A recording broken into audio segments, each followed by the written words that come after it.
പരിശുദ്ധാത്മാവേ സഹായക, നിരന്തരമെന്നെ സഹായിക്കണേ. നിത്യവും കൂടെ വസിക്കുന്നോനേ, അഭിഷേകത്തിൻ അഗ്നി നിറച്ചിടണേ.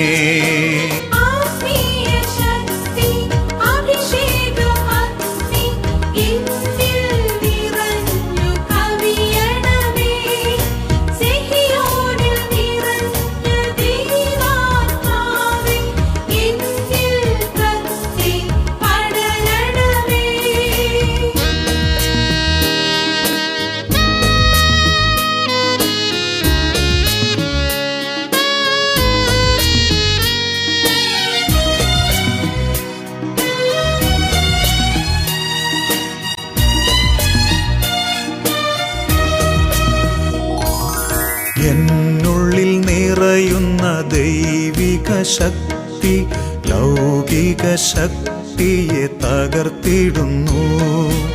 എന്നുള്ളിൽ നിറയുന്ന ദൈവിക ശക്തി ലൗകിക ശക്തിയെ തകർത്തിടുന്നു. പാപനീതി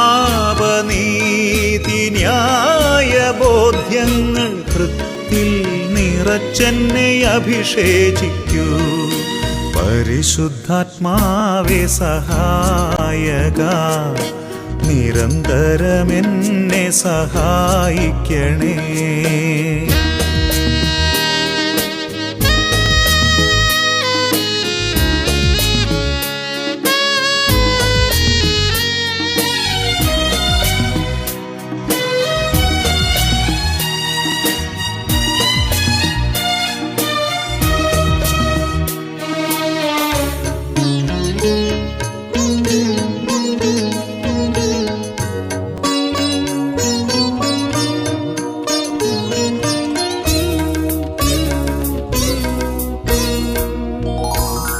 വചനം പഠിക്കുവാൻ കൃപ ചൊരിയണമേ, അനുസ്മരിച്ചിടാനും വരമരുളൂ.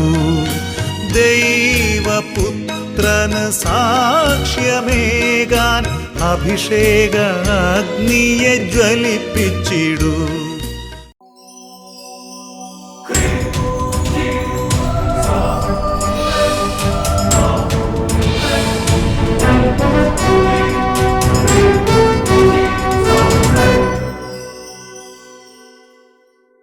Praise the Lord. Praise the Lord. Hallelujah. Hallelujah.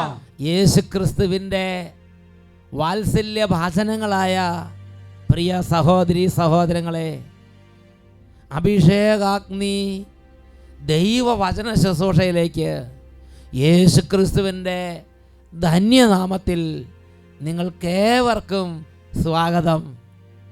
Praise the Lord. Praise the Lord. Hallelujah. Hallelujah. അഭിഷേകാഗ്നി ശുശ്രൂഷയുടെ സമയത്ത് 10,000-കണക്കിന് കുടുംബങ്ങളിൽ ഈശോ പ്രത്യേകം അത്ഭുതങ്ങളും ഇടപെടലുകളും കണ്ണുനീരൊപ്പുന്ന ദൈവിക സന്ദർശനങ്ങളും അനുവദിക്കുന്നുണ്ട്, ചെയ്യുന്നുണ്ട് എന്ന് അനേകരുടെ സാക്ഷ്യങ്ങളിലൂടെ അച്ഛൻ മനസ്സിലാക്കി.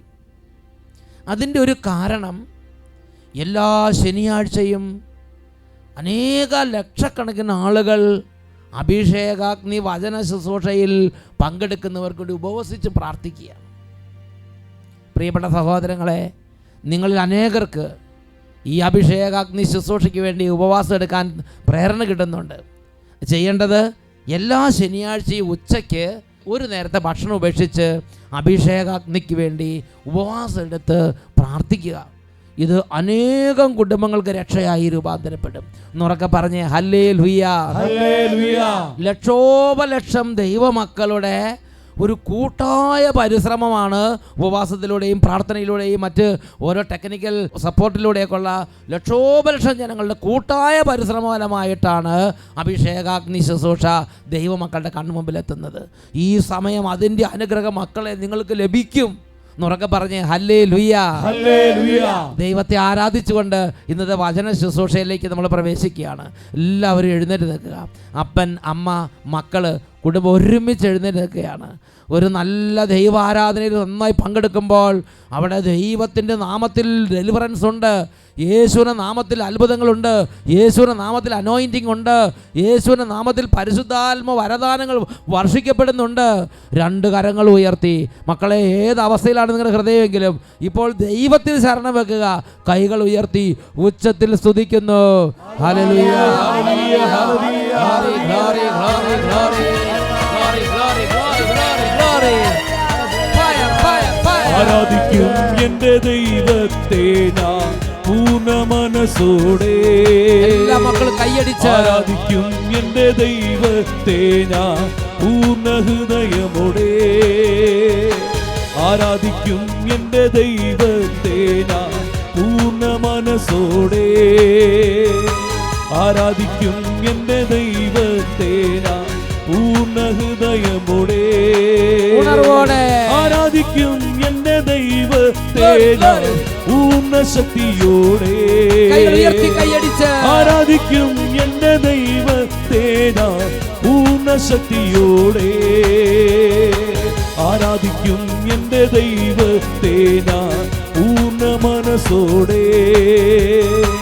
ആരാധിക്കും എൻ്റെ ദൈവത്തെ ഞാൻ പൂർണ്ണ ഹൃദയമോടെ. ഇപ്പോൾ ഈ സമൂഹത്തിലേക്ക് ഇടപെടണമേ. എല്ലാ ബാലികാ ബാലന്മാരെയും വിദ്യാർത്ഥിനികളെയും കുടുംബങ്ങളെയും ദേശങ്ങളെയും സമർപ്പിക്കുന്നു. തകർന്ന കുടുംബങ്ങളിലേക്ക് വരണമേ കർത്താവേ. വേദനിക്കുന്ന ആത്മാക്കളുടെ ജീവിതങ്ങളിലേക്ക് ഇടപെടണമേ കർത്താവേ. കരങ്ങൾ ഉയർത്തി എല്ലാ ദൈവമക്കളും ഉച്ചത്തിൽ സ്തുതിക്കുന്നു. Hallelujah, hallelujah, glory, glory, glory, glory, glory, glory, glory, glory, glory. ഓ അത്ഭുതത്തിന്റെ ശക്തിയേ, കൃപയുടെ ദൈവമേ, മഹത്വത്തിന്റെ കർത്താവേ, അത്ഭുതകരമായി കോട്ടകളെ തകർക്കുന്നവനെ, പാപാന്തകാരം നീക്കുന്നവനെ, ദുഃഖഭാരങ്ങൾ ഏറ്റെടുക്കുന്നവനെ, ഹൃദയങ്ങളെ ആശ്വസിപ്പിക്കുന്നവനെ, ഇപ്പോൾ വ്യാപരിക്കണമേ. ഇപ്പോൾ ഞങ്ങൾ അരികിലേക്ക് വരണമേ. ഇതാ ഞങ്ങൾ നിലവിളിക്കുന്നു, ഇതാ ഞങ്ങൾ നിലവിളിക്കുന്നു. ഇപ്പോൾ വരണമേ, ഇപ്പോൾ വരണമേ, കണ്ണുനീരൊപ്പണമേ. Hallelujah, hallelujah, hallelujah, hallelujah. യേശുവേ ആരാധന, ആരാധന, യേശുവേ ആരാധന, യേശുവേ സ്തോത്രം, യേശുവേ നന്ദി. ഈശോ മിശിഹായുടെ എല്ലാ വാഗ്ദാനങ്ങൾക്കും ഞങ്ങൾ യോഗ്യരാകുവാൻ സർവേശ്വരന്റെ പരിശുദ്ധ നാമത്താവേ ഞങ്ങൾക്ക് വേണ്ടി അപേക്ഷിക്കണമേ. നിത്യം പിതാവും പുത്രനും പരിശുദ്ധാത്മാവുമായ സർവേശ്വര എന്നേക്കും ആമേൻ. ഈശോ മിശിഹായ്ക്ക് സ്തുതിയായിരിക്കട്ടെ. Praise the Lord, praise the Lord. എല്ലാവരും ഇരിക്കുക. പ്രിയപ്പെട്ട ദൈവമക്കളെ, അച്ഛന് വളരെ സന്തോഷമുണ്ട്. അഭിഷേകാഗ്നി അനേകം കുട്ടികളെ അനുഗ്രഹിക്കുന്ന സമയമാണ്. ഈശോ കുട്ടികളെ കൈകളിലെടുത്ത് ആശ്വസിപ്പിക്കുന്ന സമയമാണ്. അച്ഛന് വളരെ സന്തോഷമുണ്ട്. ഈ വചന ശുശ്രൂഷ സമയത്ത് യേശു കണ്ണുനീരിൽ കുതിർന്ന അനേകരുടെ കണ്ണുനീരൊപ്പി ആശ്വസിപ്പിക്കുന്നുണ്ട്. ഇന്ന് നമ്മൾ ചിന്തിക്കുന്ന വിഷയം, അടിത്തറ തകർന്നാൽ നീതിമാൻ എന്ത് ചെയ്യും? സങ്കീർത്തന പുസ്തകത്തിൽ 11-ാം അധ്യായത്തിൽ 3-ാമത്തെ തിരുലിഖിതം, സാംസ് ചാപ്റ്റർ 11 വേഴ്സ് 3, അടിത്തറ തകർന്നാൽ നീതിമാൻ എന്ത് ചെയ്യും? നമ്മുടെ ജീവിതങ്ങളിൽ എല്ലാ നാളുകളിലും ജീവിതം ഒരുപോലെ ആയിരിക്കില്ല. ചില പ്രത്യേക കാലഘട്ടങ്ങളിൽ എല്ലാം കൈവിട്ടു പോകുന്നത് പോലെ അനുഭവപ്പെടും. കൂട്ടിയാ കൂടാത്ത ദിവസങ്ങളും കാലങ്ങളും സമാഗതമാകും. ഒരിടത്തും കാലുറയ്ക്കുന്നില്ല. ഓരോ തരത്തിലുള്ള അനർത്ഥങ്ങൾ, പല തരത്തിലുള്ള ദുഷ്ടന്മാരുടെ ഉപദ്രവങ്ങൾ, ശത്രുക്കളുടെ ശല്യങ്ങൾ, കടബാധ്യത, രോഗബാധ, ക്യാൻസർ, വലിയ തരത്തിലുള്ള പ്രശ്നങ്ങൾ. അപ്പോൾ എന്ത് ചെയ്യും? സങ്കീർത്തന പുസ്തകം 11-ാം അധ്യായം വായിച്ചപ്പോൾ അവിടെ ദൈവത്തിൻ്റെ ആത്മാവ് ഒരു ജ്ഞാനം വെളിപ്പെടുത്തുകയാണ്.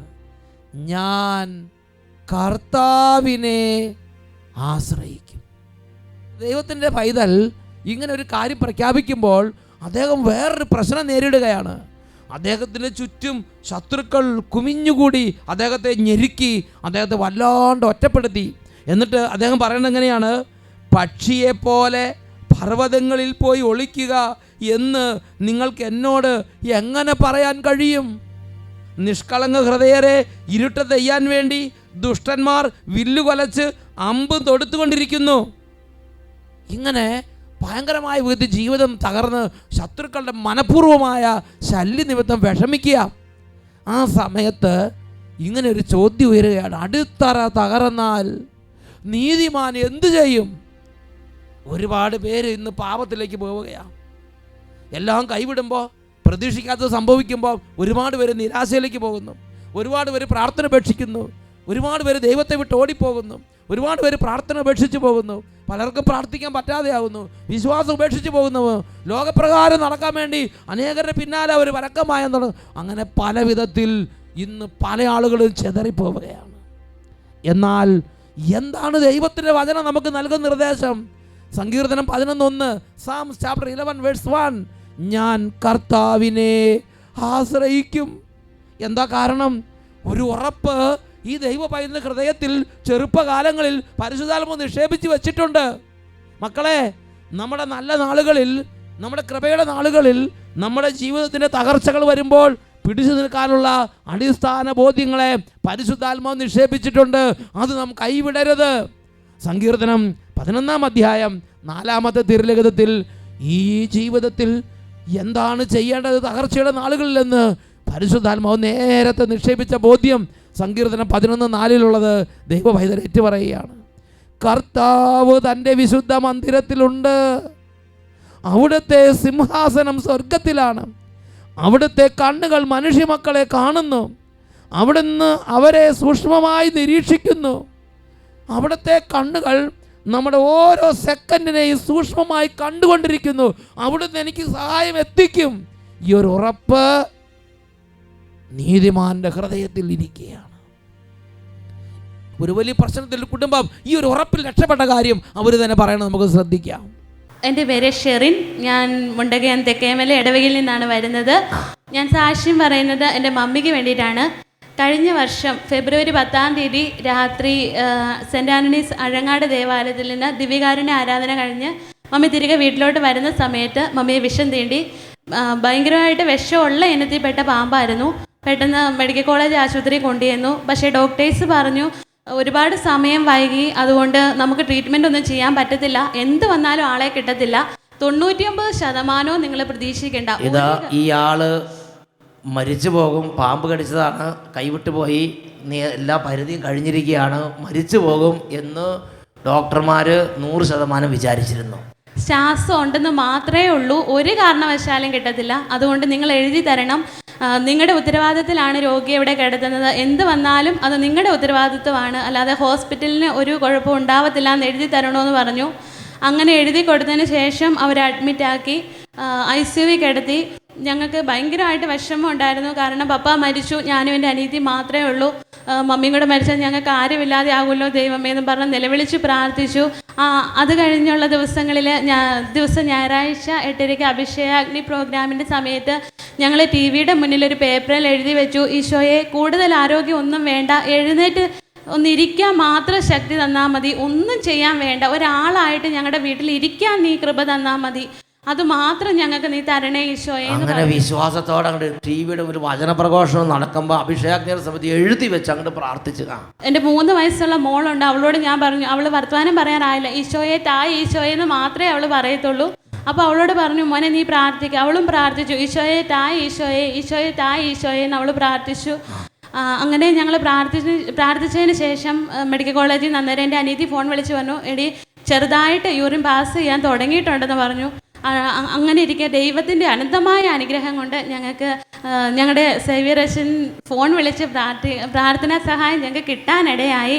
അത് ജീവിതത്തിലെ ഏറ്റവും വലിയ അനുഗ്രഹമാണ്. ഫോൺ വിളിച്ചാൽ കിട്ടുക എന്ന് പറഞ്ഞാൽ അത്ര എളുപ്പമല്ല. പക്ഷേ ആ സമയത്ത് ഇവർക്ക് ഫോണിൽ നേരിട്ട് അച്ഛനെ കിട്ടി. അച്ഛൻ പറഞ്ഞു, നിങ്ങൾ മെഴുകുതിരി കത്തിച്ച് വെച്ചിട്ട് 33 വിശ്വാസ പ്രമാണം ചൊല്ലി പ്രാർത്ഥിക്കണം, 3-ാം ദിവസം എഴുന്നേക്കുമെന്ന് പറഞ്ഞു. പക്ഷേ ഇതേ അവസ്ഥയായതുകൊണ്ട് ഞങ്ങൾക്ക് പ്രതീക്ഷയൊന്നുമില്ല. എന്നാലും ഞങ്ങൾ പ്രാർത്ഥിച്ചു, ഈശോയെ നിനക്ക് അസാധ്യമായിട്ടൊന്നുമില്ലല്ലോ, ഞങ്ങൾക്ക് എങ്ങനെയെങ്കിലും മമ്മി ഒന്ന് മിണ്ടാൻ പോലും പറ്റത്തില്ലല്ലോ, എഴുന്നേപ്പിച്ചിരുത്തിയാൽ മതി എന്ന് പറഞ്ഞു. 3-ാം ദിവസമായി രാവിലെ 5:30 മേല് തുടയ്ക്കാൻ കയറി ചെന്നപ്പം ബോധത്തിനും അബോധത്തിനും ഇടയിൽ കിടന്ന എൻ്റെ മമ്മി കട്ടിലിൻ്റെ 2 ഗ്ലാസ്സിലും പിടിച്ച് എഴുന്നേറ്റിരുന്നു. മമ്മി പറഞ്ഞു, ഒരു കുഴപ്പമില്ല, ഒരു കുഴപ്പമില്ല, നിങ്ങൾ എന്തിനാ വിഷമിക്കുന്നത്, എനിക്കൊന്നും ഇല്ല എന്ന് പറഞ്ഞു. അപ്പൊ മമ്മി ബോധത്തിലാണോ അബോധത്തിലാണെന്ന് അറിയാൻ പാടില്ല, എഴുന്നേറ്റിരുന്ന് പറയാം എനിക്കൊരു കുഴപ്പമില്ല, നിങ്ങൾ എന്തിനാ പേടിക്കണത്, എനിക്കൊരു പ്രശ്നമില്ലെന്ന് പറഞ്ഞു എഴുന്നേറ്റിരുന്ന. ഞങ്ങൾ മമ്മിയോട് പറഞ്ഞു, മമ്മി രാത്രിയിലൊക്കെ ആരാധനയ്ക്ക് പോയിട്ടല്ലേ. അപ്പൊ മമ്മി പറഞ്ഞു, ഞാൻ ദൈവത്തിന്റെ അടുത്തോട്ടല്ലേ പോയി, എനിക്കൊന്നും വരത്തില്ല, തമ്പുരാൻ അറിയാതെ ഒന്നും വരുത്തത്തില്ലല്ലോ, ഇപ്പോഴും ഒന്നും വന്നില്ലല്ലോ, ഇനിയും ഞാൻ പോകുമെന്ന് പറഞ്ഞു അവിടുന്ന് തന്നെ. അതിനുശേഷം അവർ ഡോക്ടേഴ്സ് പറഞ്ഞായിരുന്നു 1.5 മാസത്തോളം ഡയാലിസിസ് വേണമെന്ന്. 1 വട്ടം ഡയാലിസിസ് ജീവിതത്തിൽ വേണ്ടി വന്നിട്ടുള്ളൂ. പിന്നീട് 1 വട്ടം കൂടെ തമ്പുരാൻ ഇടയാക്കിയില്ല. ദൈവത്തിന് ഡയാലിസിസ് പോലും ഇല്ലാതെ ഈശോ അത്ഭുതമായ വളരെ പെട്ടെന്ന് ഡിസ്ചാർജ് ചെയ്യുന്നു. ഇപ്പൊ പൂർണ്ണ ആരോഗ്യത്തോടെ എല്ലാ പണിയും ചെയ്ത് ഒരാളായിട്ട് ഇങ്ങനെ ഇരിക്കുക മാത്രമല്ല, നടക്കും ജോലിയും ഒക്കെ ചെയ്യും, എല്ലാം ചെയ്യും. ആദ്യത്തെ പോലെ തന്നെ ആ പഴയ അമ്മച്ചിയെ ഈശോ തിരിച്ചങ്ങോട്ട് കൊടുക്കും. ഈശോയ്ക്ക് അപ്പൊ ഞാൻ ചോദിക്കുന്നത്, നിങ്ങൾ ആ മെഴുകുതിരി കത്തിച്ച് വെച്ച് പ്രാർത്ഥിക്കുകയെല്ലാം ചെയ്താ? അച്ഛൻ പറഞ്ഞ സമയത്ത് ഞങ്ങൾ അന്നേരം വീട്ടിലും അപ്പൊ തന്നെ നടപ്പാക്കി. അതാണ് നല്ല നല്ല സ്നേഹമുള്ള വിശ്വാസമുള്ള തീഷ്ണമതികളുടെ. അപ്പൊ തന്നെ മെഴുകുതിരി കത്തിച്ച് വെച്ച് അങ്ങോട്ട് വിശ്വാസ പ്രമാണം ചൊല്ലി. മെഴുകുതിരി കത്തിച്ച് വെക്കുക, 33 വിശ്വാസ പ്രമാണം 3 ദിവസം അങ്ങോട്ട് ചെല്ലാൻ പറഞ്ഞു അല്ലേ. അതോടുകൂടി അങ്ങോട്ട് ക്ലിയർ. 3-ാം ദിവസം എഴുന്നേൽപ്പെന്ന് പറഞ്ഞ് എഴുന്നേറ്റു. 2 കരങ്ങൾ ഉയർത്തി ശക്തിയോടെ കൈയടിച്ച് കർത്താവിനെ ആരാധിക്കാം. നന്ദി നന്ദി നാഥാ, സ്തുതി സ്തുതി എന്നാഥാ, നന്ദി നന്ദി നാഥാ, സ്തുതി സ്തുതി എന്നാഥാ. നിന്നെ വാഴ്ത്തുന്നു, നിന്നെ പുകഴ്ത്തുന്നു, യേശുനാമമുയർത്തുന്നു. നിന്നെ വാഴ്ത്തുന്നു, നിന്നെ പുകഴ്ത്തുന്നു, യേശുനാമമുയർത്തുന്നു.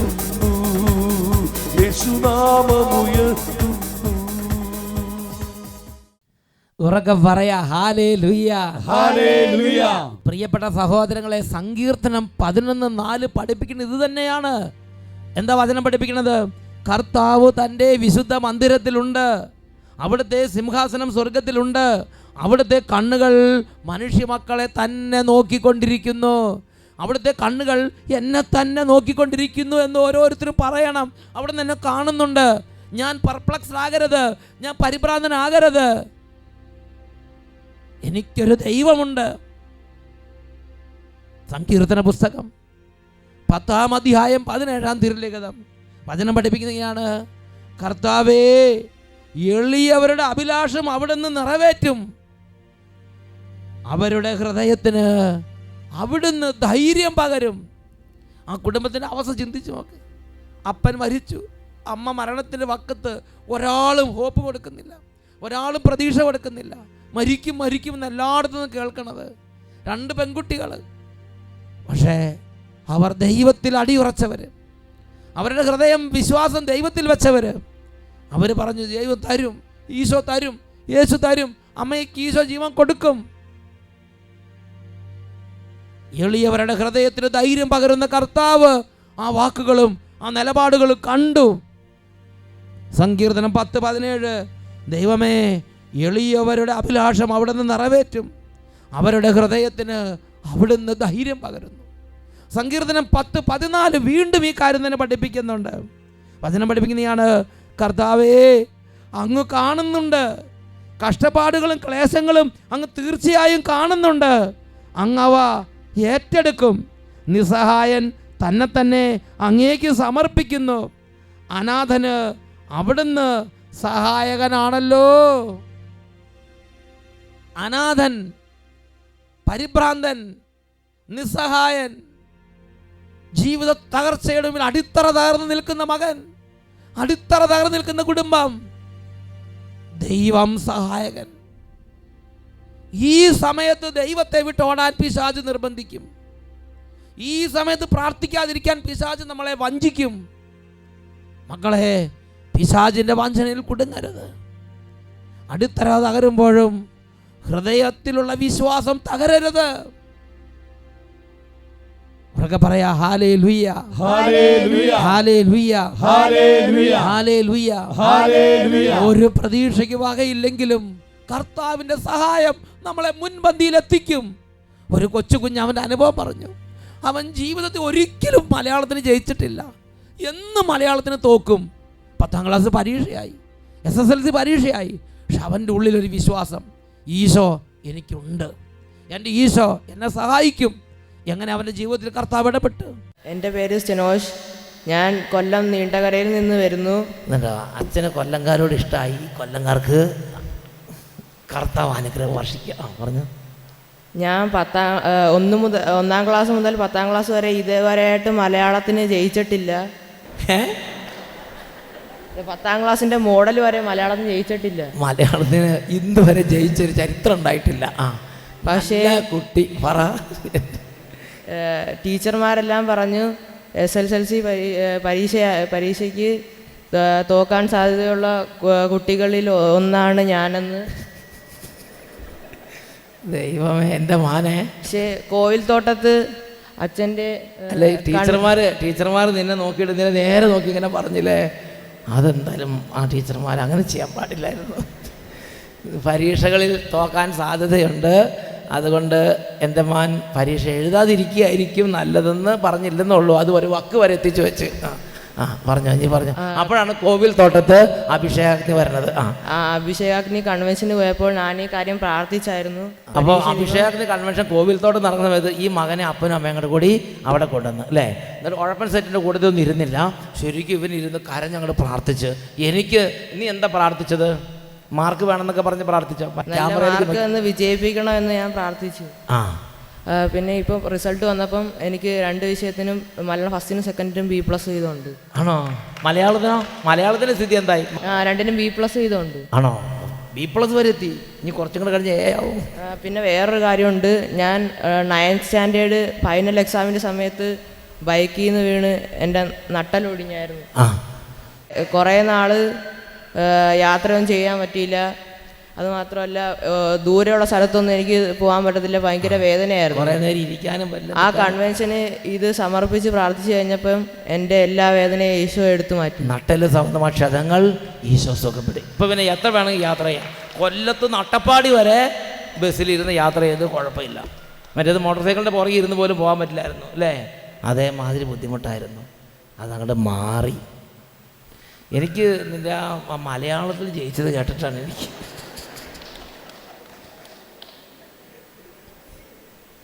നീ ഇങ്ങോട്ട് പറഞ്ഞേ. ഈ മലയാളം നിനക്ക് ഭയങ്കര ഒരു മലയാളം എന്ന് കേൾക്കുമ്പോൾ തന്നെ ചെറിയ പേടിയുണ്ടല്ലേ?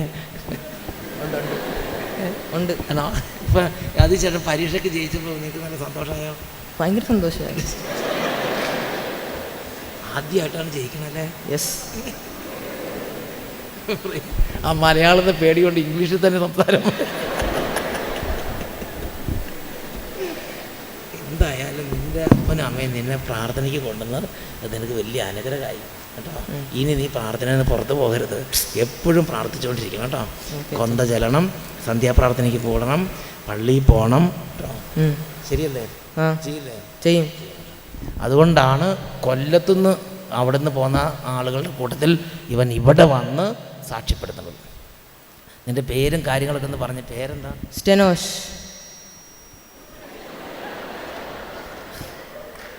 സ്റ്റെനോഷ് അല്ലേ? പ്രൈസ് ആൾ ഉഷാറല്ലേ? പ്രൈസ് നോക്ക്. കമ്പിളിയുടെ കാര്യം കർത്താവ് സഹായിച്ചതുണ്ടോ? പ്രൈസ് എന്നൊക്കെ പറഞ്ഞ ഹല്ലേലൂയ, ഹല്ലേലൂയ.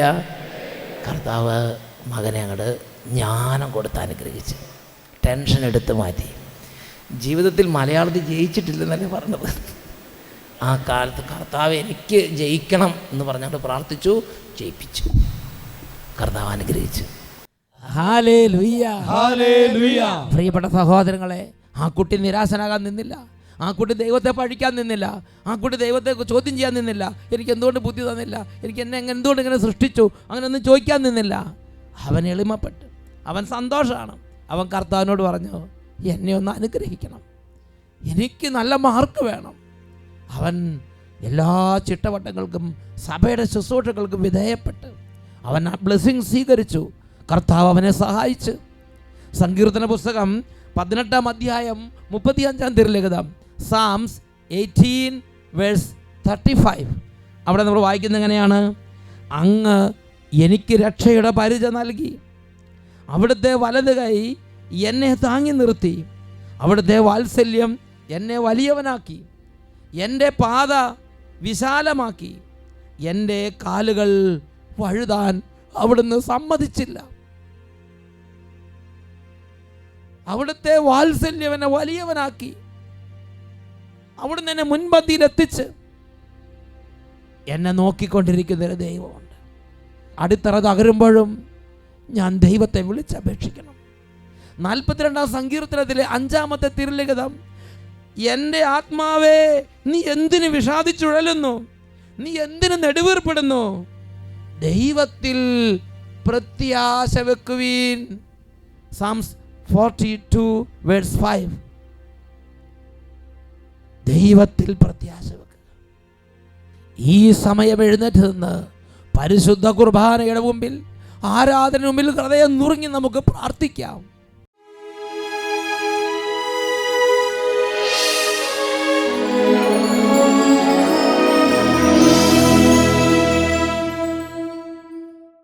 പ്രിയപ്പെട്ട ദൈവമക്കളെ, ഈ നിമിഷങ്ങളിൽ എളിമപ്പെട്ട് വിശ്വാസത്തിൻ്റെ കൃപയ്ക്ക് വേണ്ടി നമുക്ക് പ്രാർത്ഥിക്കാം. നമ്മുടെ പൂർവികർ ജീവിതത്തിൻ്റെ അടിത്തറകൾ തകർന്നപ്പോഴും വിശ്വാസത്തിൻ്റെ ബലത്തിൽ അവർ വീണ്ടും ജീവിതം പടുത്തുയർത്തി. 2 കരങ്ങൾ ഈശോയുടെ സന്നിധിയിലേക്ക് ഉയർത്തി. കുഞ്ഞുമക്കളും യുവതിവാക്ക് സാധിക്കുന്ന എല്ലാവരും മുട്ടുമേൽ നിന്ന് ജീവിക്കുന്നവനായ യേശുവിന് മുമ്പിൽ ഹൃദയം തുറങ്ങി നിലവിളിക്കുക. എത്ര ഉച്ചത്തിൽ സ്തുതിക്കാമോ അത്ര ഉച്ചത്തിൽ സ്തുതിക്കുക. വിശ്വാസത്തിന് കൃപ നിറയാൻ വേണ്ടി ആഗ്രഹിക്കുക. ഉറക്കെ സ്തുതിക്കുന്നു. Hallelujah, hallelujah. ഓ ദൈവമേ, കൃപ ചൊരിയണമേ, കൃപ ചൊരിയൂ ദൈവമേ, ദൈവ കൃപ ചൊരിയൂ. കർത്താവേ, ഹൃദയങ്ങളെ നിറയ്ക്കണമേ. യേശുവിൻ കൃപ ചൊരിയൂ. ശൂന്യമായ ഹൃദയങ്ങളെ കാണണമേ. കൃപ ചൊരിയൂ. വിശ്വാസത്തിന്റെ തീ നിറയ്ക്കണമേ. കൃപ ചൊരിയൂ ദൈവമേ, സകല ഹൃദയങ്ങളെ സ്പർശിക്കണമേ. ദൈവ കൃപ ചൊരിയൂ. യേശുവിൻ കൃപ ചൊരിയൂ. ദൈവശക്തി ഇപ്പോൾ വ്യാപരിക്കുന്നു. ആത്മാവിൻ കൃപ ചൊരിയൂ. ആത്മാവിൻ കൃപ ചൊരിയൂ. ആത്മാവിൻ കൃപ ചൊരിയൂ. ആത്മാവിൻ കൃപ ചൊരിയൂ.